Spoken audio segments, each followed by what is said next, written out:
Hey, all you dope dogs and puppies. This is Mototurtle from Mototurtle. On this episode, we have Rider Vibes number 1 with fellow rider Jessica, also known as Jusei, also known as J2C. I appreciate you guys listening. Until next time, peace. We are live. All right. Welcome to the Mototurtle Podcast, episode, technically 2 because I just uploaded an episode. Oh, the one you did solo? Yeah, the one where I answered all my questions. Right. Yeah. So this is Jessica, also known as J2C. Thanks for doing this. I mean, no problem. I was telling you about it, and you were like, "Just do it." I'm like, "Okay." Yeah, I don't even know what you're going to bring up, so I have no idea. That's why I have wine. Well, I don't know what kind of podcast it's going to be. It definitely should be more motorcycle related, but end of the day, I think it's just really awesome to connect with people, especially right now with, COVID-19. Everyone's at home and bored, right? Yeah. Well, yes, true. Except for people like us who have dogs. Yeah. Which is yourself. You're still working. Yes, I am still working full time. It almost bums me out because I see everyone else just getting to go have fun. They're out riding all the time, and I'm like working and I can't. I'm like, okay, well, for me, this doesn't feel any different. Yeah. So the people that are working still are working even more than they did on a regular time. Right? Yeah, I'm working overtime. Actually, we haven't had overtime at my company for quite a while. So for me, you're right. I am working more. That's crazy. But I don't know. What should we do? What should we talk about? I think. Well, this is interviewing you, right? So why don't you explain your handle? What that means? So people think Tusi is my last name. It's not. Yeah. My last name is a longer version of that, which I won't say, but someone just gave me a nickname a long time ago of Tusi, and I just liked it. So I rolled with it and I just made J2C. And then it kind of just created all of these other things like J2 Sassy, J2 Chef, J2 whatever. It's like a very adaptable name. Yeah. So it works out quite well. Well, that's good. And then, you've had your Instagram for quite some time. How long have you had now? That is a good question. Let's see. I have to scroll through a lot of photos to find out. What made you create your account? What made me what? Create your account. Create it? Yeah. Whenever there's a new social media platform, I always like to download and dabble a bit. Yeah. It says 2013. I think I might have had it sooner than that, though. But you weren't active for that long.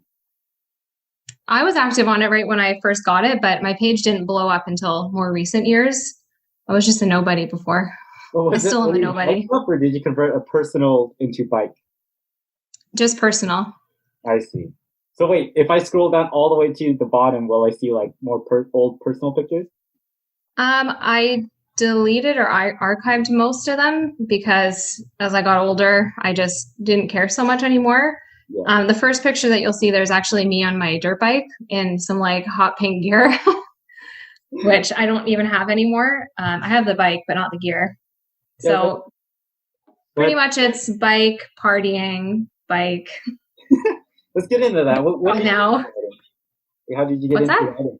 How did you get into riding? The riding? So someone I dated prior, he bought my dirt bike and he was like, I'm going to let our friend ride it, who was 300 pounds, really tall guy. And I'm like, nope, you're not going to do that. I was like, you're going to ruin the shocks. Small bike. I was like, I'll just buy it from you. So I bought the bike from him. Yeah. And then I dirt biked for a few years, and then he got a street bike and he took me on the back, and I really didn't enjoy it. So I ended up just buying this really shitty bike, which I doubt you can see. It was an old Ninja 500. Oh, what year is that one? That one looks old. That was a 2002. Okay. So it was definitely a little older. I ran that thing pretty much into the ground because it ran out of gas one time and it just ruined the engine, essentially. It was all dirty. I didn't want to clean it, so I just got rid of it. Yeah.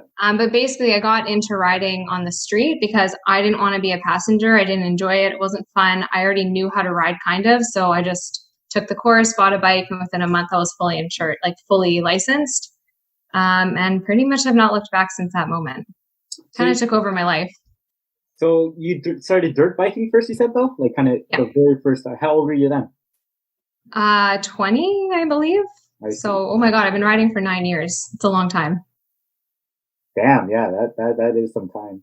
And how long have you been on street riding? Just literally right after that? I can't remember. I think 2015, so 5 years. So your first street bike was a 2002, you said? Yeah. 2002 Kawasaki Ninja? Yeah. Sorry, Andrew walked in the room. What's up, Andrew? Tell him, say what's up. Get him on here. You want to come say hi? Show him your nice handgun? Yeah. Okay. Don't tell him to do that because I won't be able to use this. Oh my God. He has guns, so what's up, Andrew? What's up, dude? Yo, we'll do one with you too. Where's your face reveal, Tommy? Not even on tune, man. What are you guys doing? We're doing a podcast. What's it called? I don't know. I don't run the YouTube channel. It's called the Mototurtle Podcast. Mototurtle Podcast. TPM for short. Anyways, back to the questions. So that was your first bike. Why don't you go through the history of like all your other bikes?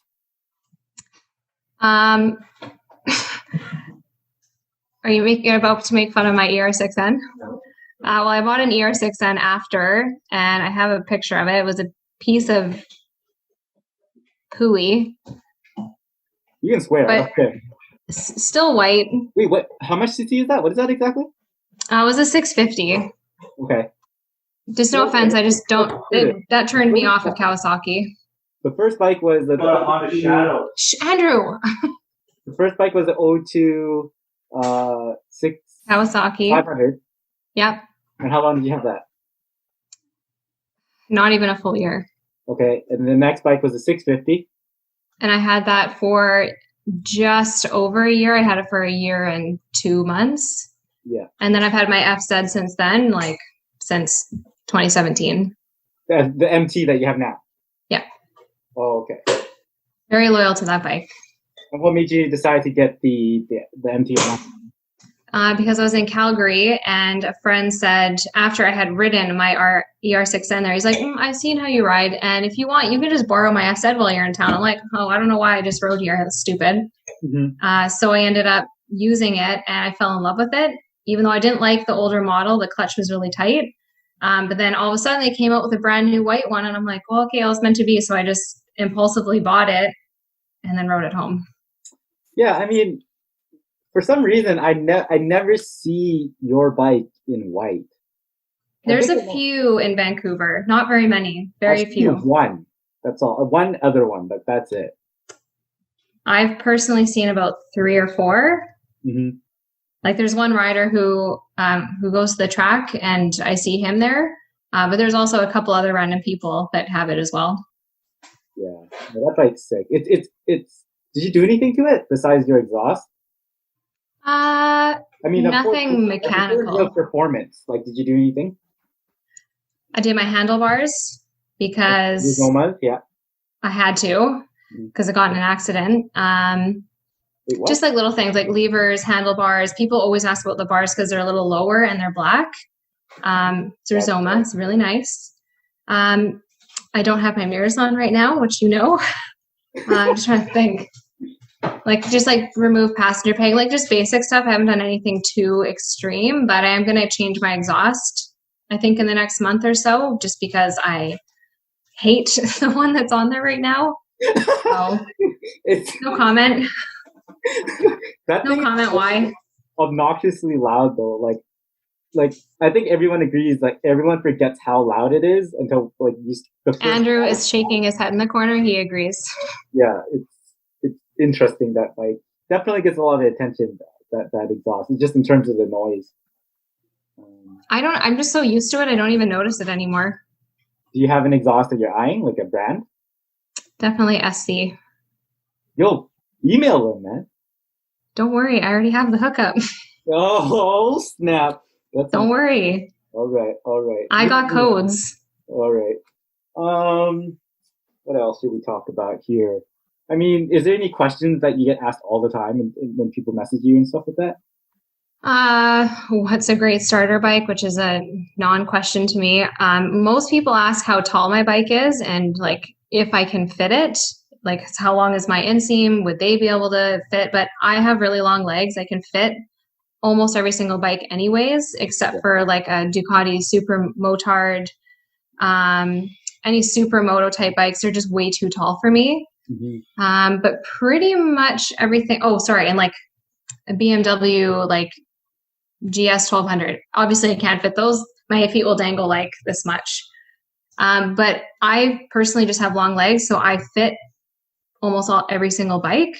So that question is kind of annoying sometimes because I'm like, I don't know, like I haven't measured my inseam. I just have long legs. Go sit on bikes yourself. Like you have to go sit on bikes to see what fits you.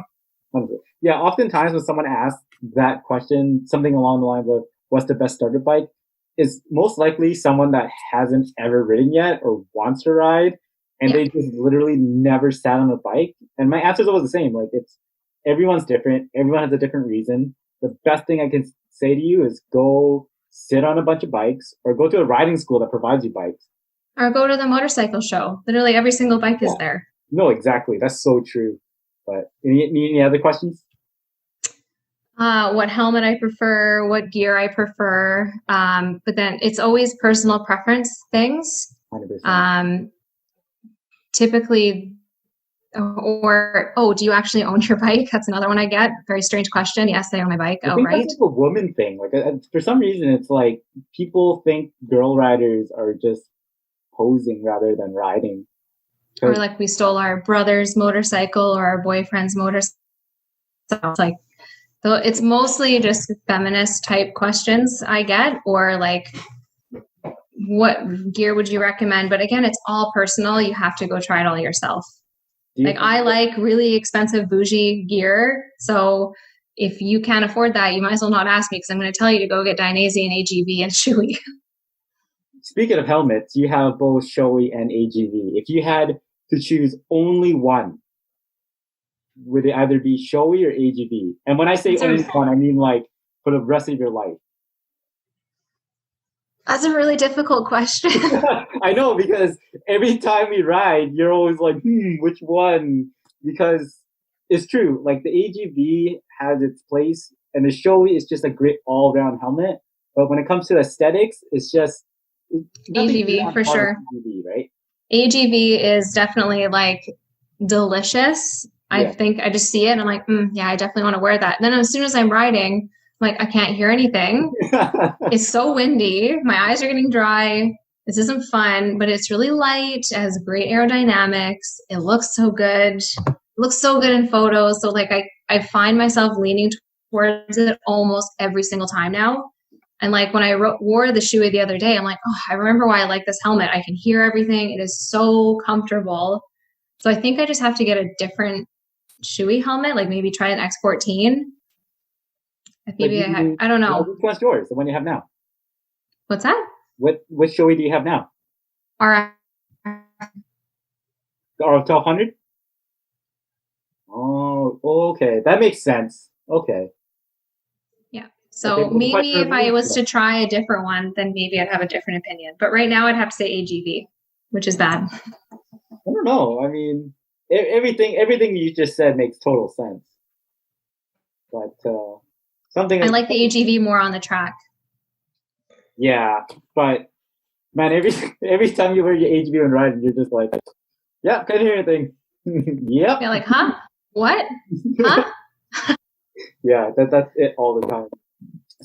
Just touching on what you said earlier about like being a female rider, do you find being a female rider to be something that, because like all the girl riders I've talked to, some people don't care, but some people feel strongly about like having to prove themselves and stuff like that. Do you ever feel that way? No, I think I've proven myself, so I've let go of that feeling. So, but you're saying at the beginning you did feel that way. I don't think so. I don't know. I guess I've matured a little bit as a rider. Like, I don't go out with a new group and feel like if I don't go balls to the walls, then I'm going to be like, oh, they're not going to think I'm a good rider because I already know I'm a good rider. Mm-hmm. So before, I would be really like cocky. I would definitely do some stupid stuff, like probably outside of my comfort zone, which would get me in trouble. But I think ever since I got impounded, that has changed my perspective a bit. And that's why we keep it a mellow 130 instead of, topping out my bike everywhere I go. That's a mellow 130 in kilometers, not miles. Yes, sorry, we're Canadian. Yeah. You want to talk about your impound since you had such a change of heart after that? Where to begin? Where to begin?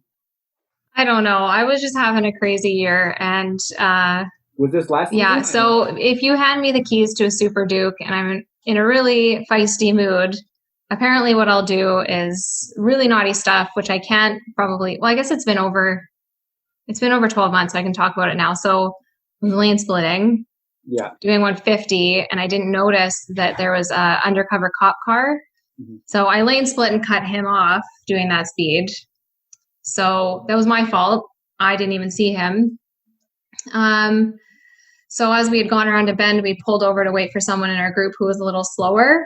And then all of a sudden I hear, go, go, go, there's a cop. And I'm like, what? There's no mirrors on the bike. So I'm like, and it was too late. He was already there. So the person told me to run. And I was like, I'm not going to run. So I'm glad I didn't, because that would be stupid. But definitely cost me a lot of premiums, impound fees, tickets. So it changed my perspective on doing that kind of stuff a little.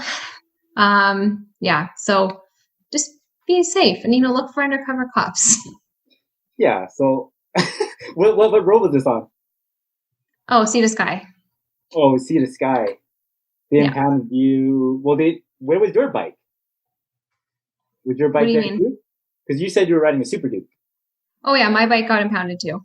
Oh, so two. So, I see. And then how did the cop react? Was he just like not having it? He was yelling at me like, you're so stupid. Like, I can't believe you do that. You're the one I want. Like, getting really up in my face. So I actually asked him, I was like, look, I'd appreciate it if you calm down, because you're intimidating for no reason. I didn't run. So just calm down. He's like, okay, fine. I'm sorry. And then he did. He mellowed out. Well, that's another thing when it comes to like cops or anybody of authority. When you're in a pinch, something like that, it's like it's always best to remain calm and be reasonable, because end of the day, you're only pissed off or you're reacting because you got caught. You know what I mean? Like, I squatted down and took a photo. I don't think that made the situation any better. I always do it. Every time I get pulled over by the cops, I'm like, I'm gonna take a photo. Is that okay? They're like, okay. Well, you're more than allowed to document the whole thing. It'd be like, this is for legal purposes. So yeah, it's funny though, because I've seen a number of your like pictures of you getting pulled over. I mean, they're not hard to find. No, but that was my only time I got a ticket. What do you mean? Like ever? On the bike? Oh, sorry. There was one other time I got a ticket, but legitimately an eyelash fell into my eye. I was looking down, trying to get it out, and I kind of just took off in golden, and I did 90 and a 60. I was like, I'm sorry, I had an eyelash in my eye. He's like, that's a really cute excuse. Yeah. I'm still going to give you the ticket. I'm like, that's totally fine. Whatever. Whatever. I earned it. Like, you didn't even know what to say after that. You're like, yeah, okay. Yeah, I was like, all right. That's funny. But then you shoot too, right? Like, you have a camera, you shot photography. How did you get into that? Because there's not that many people that I'm willing to let shoot me. I don't know. It's just more of like an insecurity thing. I'm not comfortable. It's funny though, because I'm always telling people like, oh, it's fine, just be comfortable. But like you, I'm very comfortable with, because like you kind of understand the style, you know what to do. We go shoot in and out quick. Well, I know what you like for your page. Yeah, that too. But it was just the general basics, like the foundation. A lot of people who shoot with me, or the people I shoot with, they don't know how to shoot yet. So it's kind of like going to have to teach them especially when I wanted to go ride in, take shots and bounce. Like, okay, well, do this, do that. Then sometimes I'm just like, I don't want to shoot today. No, and you don't want to give someone your camera with like auto settings on. Like, it's just not a good time. So yeah, I get what you mean. I don't like when I hand over my camera to other people. Sometimes I'm like, why did I even bother? It's blurry. It's too bright. It's too dark. I can't fix. Why is the ISO 800? Like there's some things you just can't fix. Yeah. So most times I get frustrated. So I totally understand. But I was taught by someone else who was into writing and photography, and he taught me most of what I know. And then I kind of just took it from there and just like upgraded my equipment and just like played around more. So half taught and then a lot self-taught afterwards. So people ask me all the time about photography, like, what would you recommend to people that's starting off photography? Like, if someone asks, well, hey, I'm getting into shooting bike stuff, like, what's your recommendation? What would you say to them? I don't know. I'd say, why don't you just come shooting with me and we'll just go over your settings, because it's hard for me to give people advice. It's based on what they like in their style. I can talk to 10 different people who shoot and they'll all tell me different things. I would probably say watch some YouTube videos on composition, get a camera with interchangeable lenses, and learn how to edit photos properly. Like those are the things. Like you need to have good composition. You need to understand how to edit photos properly. And you just kind of have to just figure out what you want to take photos of, like it's not like when a guy takes a selfie and he's like down here like this. Like it's, you either have it or you don't, I kind of think. Yeah, I mean, I think it comes down to if you have the willpower to actually be patient and learn, right? Because that's true. I think one of the most frustrating things a photographer can get asked all the time is like, "Ooh, what do you shoot with?" Because like, I think you and I both know what you shoot with isn't as important as knowing how to shoot, when to shoot, how to edit, so on and so forth. There's so much more that has to be done after you take that image, And it's not even that. If you like and understand photography, you should be able to pick up almost any single camera and take a decent photo. Period. Yeah, I agree with that. Like I always say, like if you give a veteran photographer a piece of shit camera and they can make it work. Yeah, they'll make it work. And you give like a brand new person the best camera in the world, 10 out of 10 times that pro photographer will have better images. 100%. Yeah. 100%. I agree. Yeah. But I mean, you're a Sony person now, right? Yeah, I kind of ditched. I still have my G7X, so I'm half. Even though I do want to get rid of that too. Yeah, my main is Sony. And have you shot with it much to the point where you're like, oh, okay, or? No, the day that we went to the dog park to take photos and I figured out where the f-stop was, that's when I first figured out how to use the camera. Yeah, so you're brand new to that. You're still pretty new. Yeah, I haven't played with it all that much. Yeah, I'm gonna get a Sony soon too. I think I'm gonna sell this Sony and my G7X and then upgrade both. To what? To what? Still in the like A6000 lineup, but probably like a 6400. Dude, that's the one I'm gonna get. Well, it's just because you want to be like me. Okay, buddy. Well, I mean, since the A6400 came out, the A6500s are so cheap now. Like, you can even look at Facebook Marketplace, and they're like $1,000, $1,100, $1,200. No way.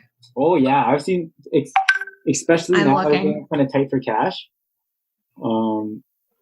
If I can find it for $1,000, I will go buy it today. Yeah, dude. There's some people are selling it for so cheap.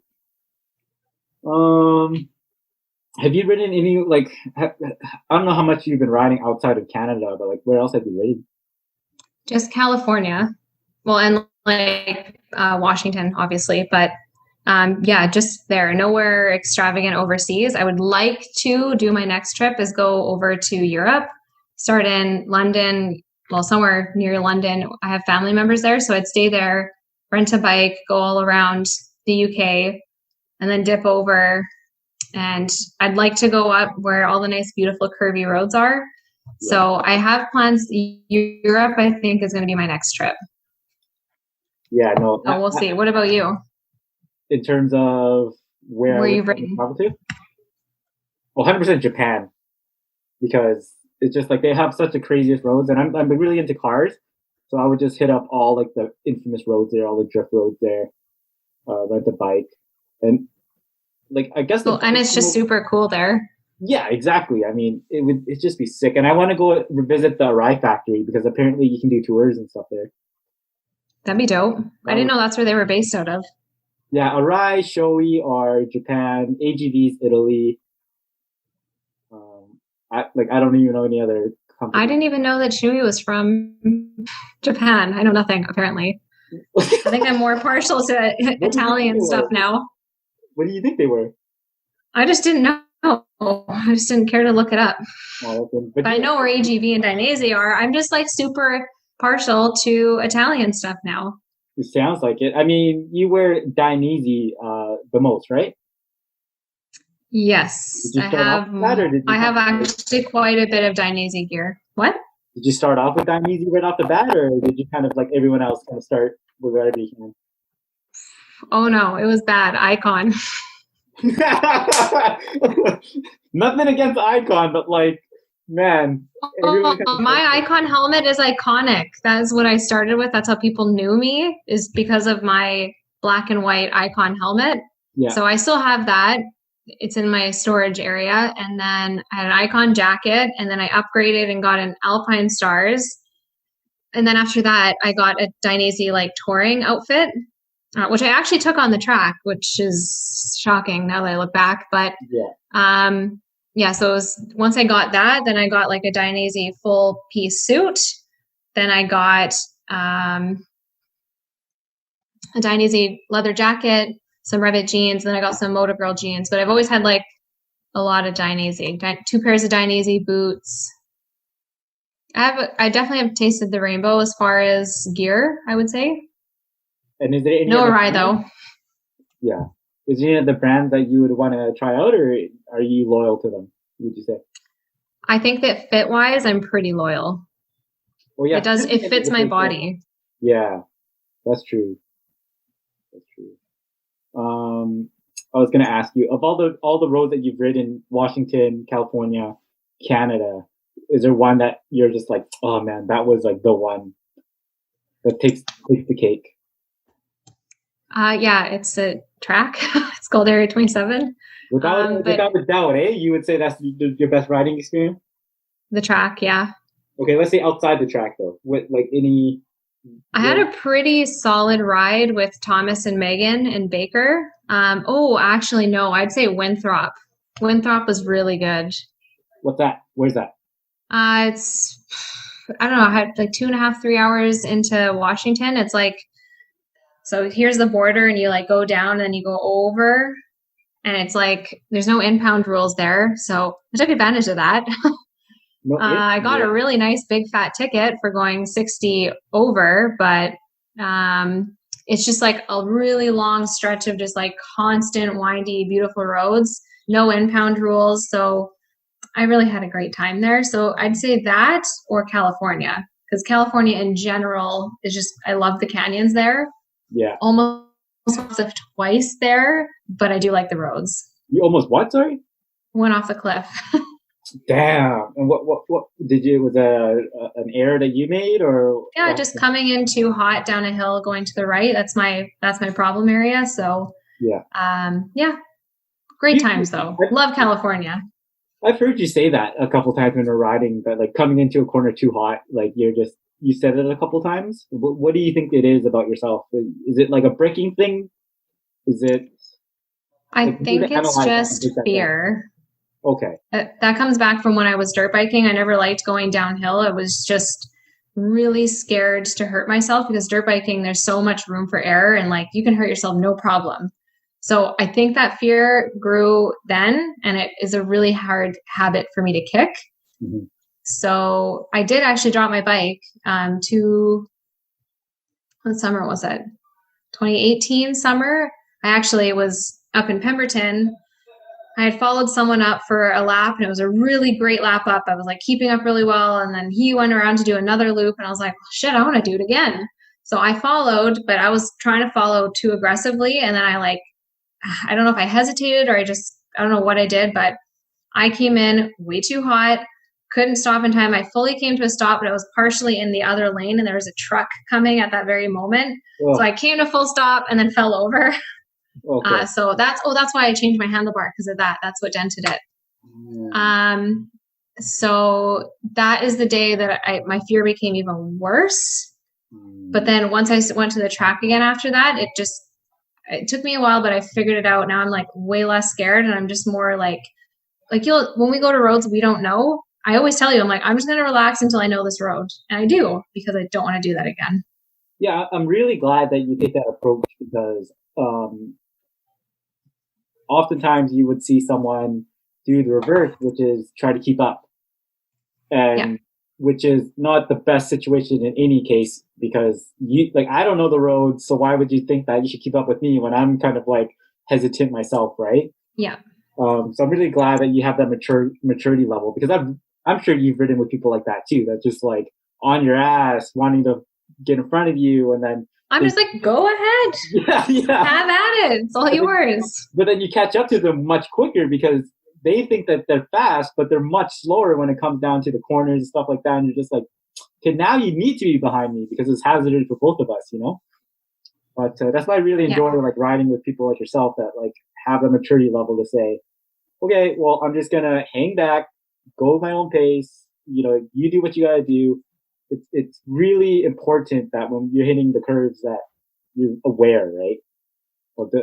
Especially because we're not really supposed to be playing like that anyways. Mm-hmm. So you have to be careful. Yeah, I mean, it's definitely at your own risk, but I always say when we're hitting the curves, like the only person you got to be looking out for is yourself, because the person in front of you and the person behind you need to be doing the same. Because when you're hitting the corners and sometimes bikes make mistakes. I got rear-ended by a bike, okay, on my bike. Oh, yeah. Oh, yeah. Dude. You have to be careful. How did you feel when that happened, when you just got smoked in the back? Were you just kind of like... Mad as hell. I'm still mad. I can't even imagine what that would be like, just getting hit by like someone you know. What the fuck? Well, because I fell off. Like, we both were like, he hit me from like, and we both fell off our bikes. How fast? I was like... How fast were they going? We weren't even going that fast. We're in traffic. Oh, so it was just pure, like, just not paying attention. No. And that was what he was doing, so... Oh, yeah, that's never a good thing. No, that's okay. It's all settled. My bike, thankfully, was not written off. Thank you to Imperial Motorcycles for that, because I didn't want them to. They said, we should be writing your bike off. That's how much damage there is. And I was like, I don't want to. I want to keep it because I like this bike. I have memories with it. And they purposely didn't fix one or two things just so I could keep it. So I actually am very hesitant of people behind me sometimes for that reason. Yeah, no, I've ridden your ass a couple, bad choice of words. I followed close to you a couple times, and then you're just like, whoa, you called me. Like, what are you doing? Yeah. But you don't have mirrors no more, so it's just kind of like... I don't know, whatever. If I can't see you, I'm just like, I don't know what happens. Yeah, but you know what it is? I don't mind if someone is following closely, as long as I can trust your ability. You know what I mean? Mm-hmm. Like, if I have to make if you need to make a split decision, and you're like, oh shit, I have to brake really quick, and you don't know if that person behind you is going to pay attention. No, not a good time. Yeah, that's exactly it. I wanted to ask something. Someone asked me a question about watermarking our pictures, but I never ever felt like I should. Did you ever feel like you should watermark? For a little bit I did, because there was a couple people making fake accounts posing as me for a little bit. But once that stopped, I was like, I did it on like one photo, I think. Yeah. And then after that, I was like, this is stupid. I don't want to do this. Yeah. It just ruins a photo. I want the photo to be there because I like the photo. Yeah. It was just like an extra unnecessary step that just took the fun out of posting. And people want to steal my content. Is it annoying? Yeah. If I catch it, I'll definitely get it removed if there's no credit. Because, we do put a lot of effort into these photos. Well, I guess actually most of the time you put the effort in for me. So thank you. But I don't know. Not really. I don't see the point. Well, it's just because like people ask me a number of times, like, well, why don't you watermark? Why don't you watermark? Because as I'm continuing to shoot other people, a lot of people are taking my photos and reposting them. but I just don't feel like you put it like the way you said it. Like it's just another reason that takes the fun out of it, right? It's just another piece of friction that makes you not want to post, and that's how I feel. Like I don't really want to post right now because I feel like it's a lot of work. So like watermarking, like figuring that out, I'm like, ugh. But then I look at all the accounts that I really admire, like none of them watermark at all. No, because it totally ruins it. Yeah, and I think that's absolutely true because I'll be like, I like that picture, but the watermark though. Yeah, no, I'm not into it.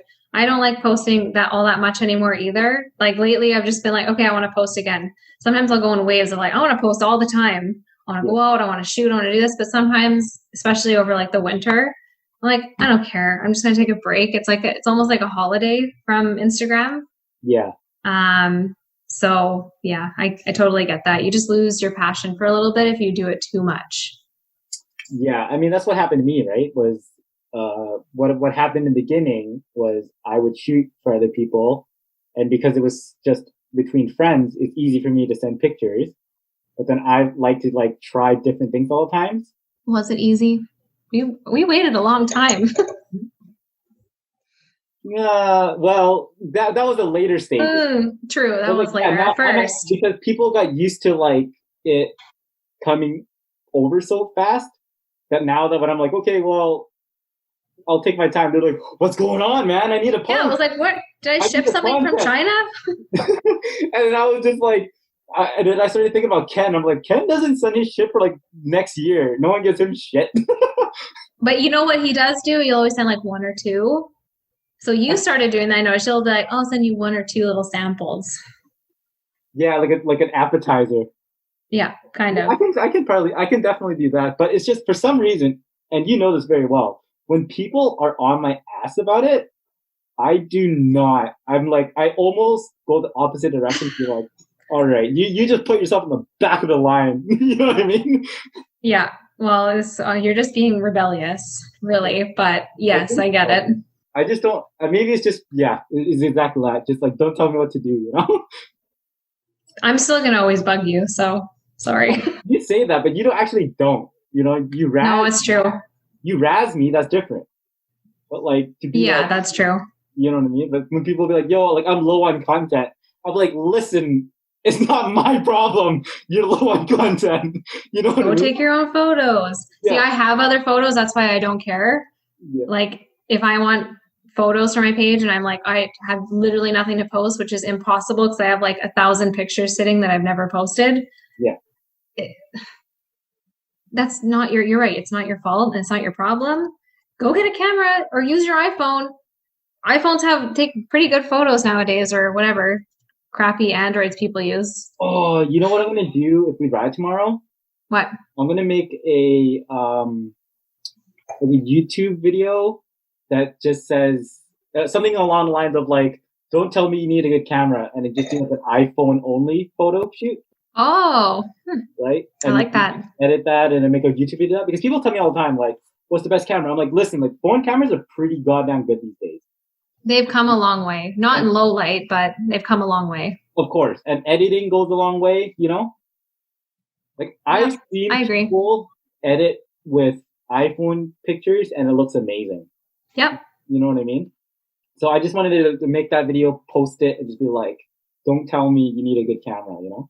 Like, of course it's going to be better, but like, don't make that an excuse because it really isn't. No, just download Lightroom. It'll change your life. It's very simple. Yeah. How long have you been doing Lightroom? Oh, God. I can probably tell you the exact moment I did. I don't know. Like my content shows how I've grown over the years, essentially. But definitely some point in, I'd say 2017 is when I figured it out. So probably a couple of years. Yeah. Yeah, 2017. So 3 years playing around with it. Like, you know how to work Lightroom pretty good. Like the thing about your edits is like you edit just enough where it just paused, but not too much where you're like, it's not a heavy edit. Like how sometimes like mine, you're like, damn, you did a lot. Yeah, you do a lot of editing. I just want to enhance the photo to like its best potential. You are editing to make something unique, and that's totally fine. But like, I just keep my page natural. That's just, I don't know. It's just my style. That's what I like. A couple of photos, I'll go a little heavier depending on what it is. But for the most part, I keep it pretty natural. Yeah. No, that's I don't even know how to do that anymore, just to make it like just right. I'm just like, this doesn't look enough. Let me do a little bit more. 100. Clarity, 100. Contrast, 100. Me when I edit like all Texture, the way. 100. All the way this way? All the way this way? Okay, a little bit. Like, that's literally how I edit. Like, I know. Hey, I sent you that picture of Goku. I know how you edit. Yeah. Like, speaking of dogs, where is Benji? Oh, he just woke up. Let me see. Hi, Bubba. Oh my God, you're getting heavy. He's like 15 pounds now. Hi, Benj. Oh, Goku, there you are. You're so cute. He's like so tired. Dude, he looks so tired. You smell like the fire. Okay, so cute. He's fresh. Who's that? Who's that? Benji. Benji, who's that? He sees Benji. He's looking. Oh, his tail's going. Growling. Crazy. Who's growling? Goku. Oh. Benji. He's so warm. I can't even hold him. He's making me overheat. Oh. Yeah, go get Andrew. He's been napping. He went total psycho mode for a good 2 hours, apparently.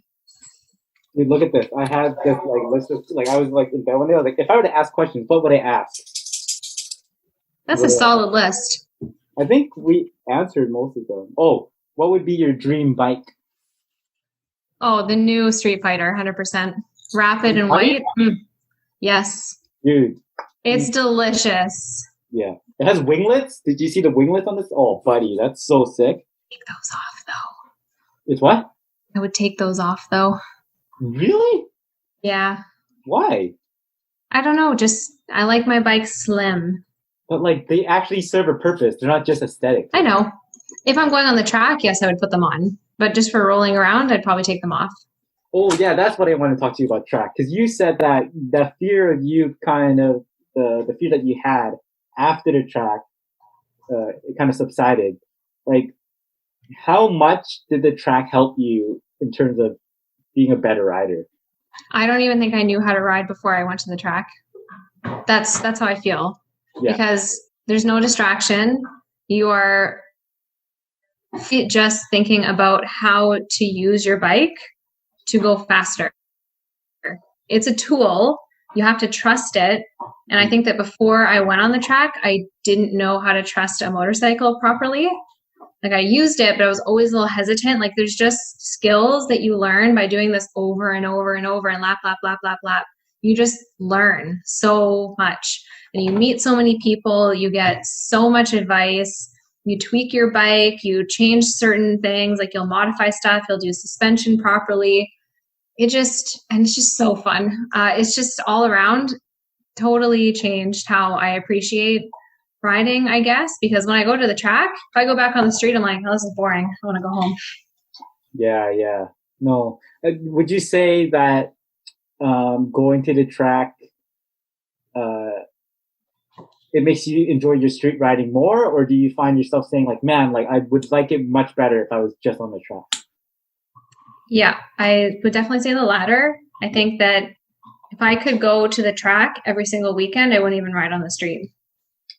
Because it's satisfying that much. That's that satisfying to you. Yeah. And I think any other person who goes to the track will say the exact same thing. It's just like, it's what your motorcycle was designed for most times, unless it's like a touring bike or like a little mini stunt bike. Bikes that like I like super bikes, all that fun stuff, they're designed for the track. So I was supposed to have an opportunity to try a V4S on the track, but unfortunately it crashed at the track right before I was going to use it. So I wasn't able to take it around, but it's okay. But yeah, it's just, you have to do it. You have to do it once at least. Yeah, I think it's important for people to understand what you said about your bike and it's like understanding what that actually is. like your bike is a performance bike. Sport bikes are sport bikes. Like they're designed and developed for the track. Oftentimes I find people getting a bike just for the sake of the brand name, or like, oh, it's an R6, oh, it's an R1. But like, not that big of a percentage understands the capabilities of that bike due to not being able to tap that potential on the streets, right? And on top of that, tapping it in a correct way, rather than just cranking the throttle and just saying like, oh, my bike's the one, like my bike's fast. Yeah, everyone can go fast in a straight line. 100%. It's fascinating for me to hear that stuff because I've never been to the track. Like, Calgary, like they've had a couple of racetracks and they were all like garbage. You know what I mean? Well, they're building one now. It was supposed to be done this year. Is it actually getting built now? Well, that's what it said. I don't know, but it was years since I lived in Calgary. They were like, "Oh, we're in development," but like nothing ever got built because every time they found grounds, the neighborhood would complain about the noise, right? Because of course it's going to be extremely loud. I'm pretty sure they were placing it by the old, like, what's it called? What's their, like, it's like Playland, but theirs, the old one, it's out by like Stony. Like way in the east. Yes. Way in the west. Way in the west. Way in the west, like kind of like in between Banff and Calgary, like there, right? Yeah. Like after Springbank and all that. Yeah. Well, what is that called? I don't remember, but that's where I thought they were going to do it because there's so much property and like nothing around. Yeah. No, I don't know. Either way, not like we can go there anytime soon, anyways. So. Point is, I definitely want to hit the track, but like I don't know if I want to take my Buell because I just don't. Because if anything were to happen, I wouldn't recommend it. Huh? What were you saying? I didn't hear you. I was just saying I don't know if I would want to bring my Buell. No, because if you crash it, you'll be really upset. Yeah. Okay. I'm not being a baby then, because that's literally the last year it was made, and like you can't get there anymore. No, I wouldn't. I personally wouldn't recommend it. Yeah, man. I need a sport bike. I need a track. I want to get a track bike too, just so I can have something where I'm not worried if I crash it. But then someone made a comment to me saying like, "Oh, if you get a track bike, you're gonna want to ride it on the street anyway." And I'm like, I know. So I was like, "Oh, I'll just get like a really old shitty bike." But then I already know myself. I'm not gonna do that. I don't believe that. I don't think that's true. Like if you have a satisfying street bike, like if you have a goddamn MT-09, like if you had an R3 and then you got like a R6, yeah, you're probably gonna want to take your R6 out. But like you have an amazing machine already. It's true, but I already know myself. I would be like, oh, I want to take this out today. No, I want to take this out today. So truthfully, I probably should get something that I would like to ride on the street and also take photos of. So I'll have to really think about that. Do you feel inclined to get like an actual sport bike, like a leader bike or a 600 or something like that? Or are you satisfied with your MT? I know that for the track, I need something different now. I have to if I want to like progress in my track riding, because I remember last year, the last track day that I did, there was someone on a V4S. They were in the beginner group with me. Super nice guy. But in the corners, he was like braking, and it was hard for me to make safe passes because he was following pretty good lines. So I was like, okay, this is really difficult to pass. But in the straights, it didn't matter how fast I would go. If he takes off, he took off. Yeah. And I had 2 or 3 really frustrating laps behind him. And then I finally passed him. I'm like, thank God. And I can't believe that my ass had passed him because I was like really struggling. Yeah. So I know that I'll need something pretty significant, I think, if I'm going to get a sport bike. I may as well get a leader. Realistically, it's smart. Yeah, I mean, you've had tons of experience. You've gone through a lot of stories, and you've tried a lot of bikes in your time of riding. Yeah. Right? So it's not like it's foreign to you. What's your opinion on people getting like leader bikes right off the bat? Not a good idea. Yeah. Not a good idea. You won't learn.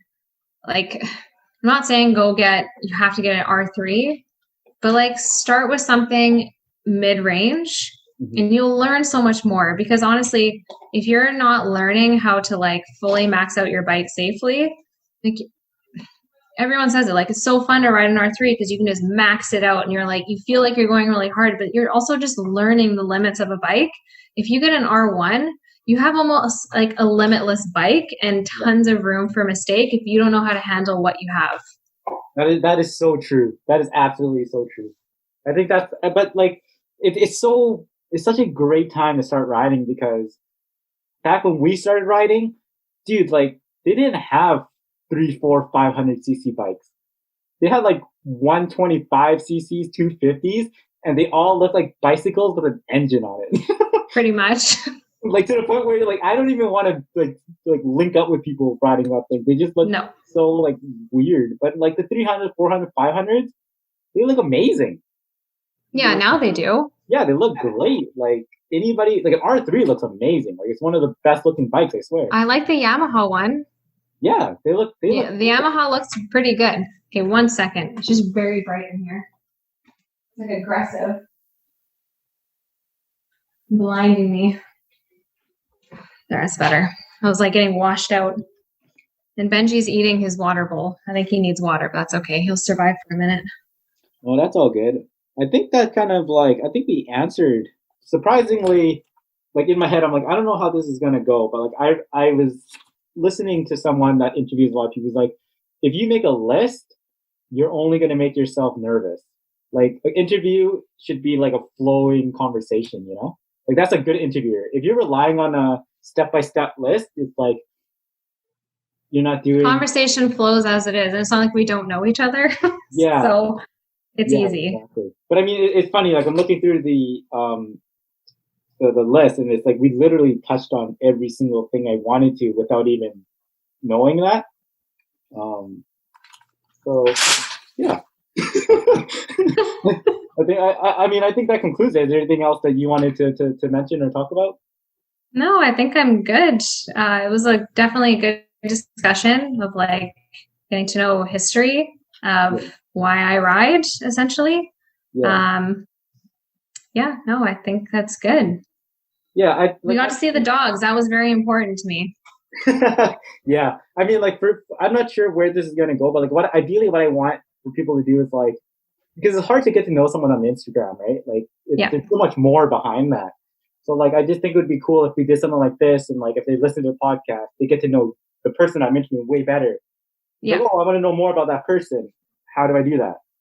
You know? Yeah. Well, Instagram is just literally photos and whatever they post on their story. Mm-hmm. So you're right. Very hard to get to know someone, unless like you're in their DMs, essentially. So. Yeah, and especially someone like yourself being a female rider, like filtering through genuine DMs. People think you're a female rider. Oh yeah, that's so true, dude. You should know. Oh my god, I know how it feels. That's so funny. Dude, I'm like, what are you talking about, man? Like hearts and stuff and winky faces, and I'm like, what's going on here? I get some weird ones, that's for sure. Oh my god. Have you ever had an interaction with like a follower in person? And it was kind of like, did you have like a funny story or awkward story about something like that? Well, I guess like when you go to meets and whatnot, you meet people. Yeah. I'm trying to think, like, have I actually just gone to hang out with someone from Instagram?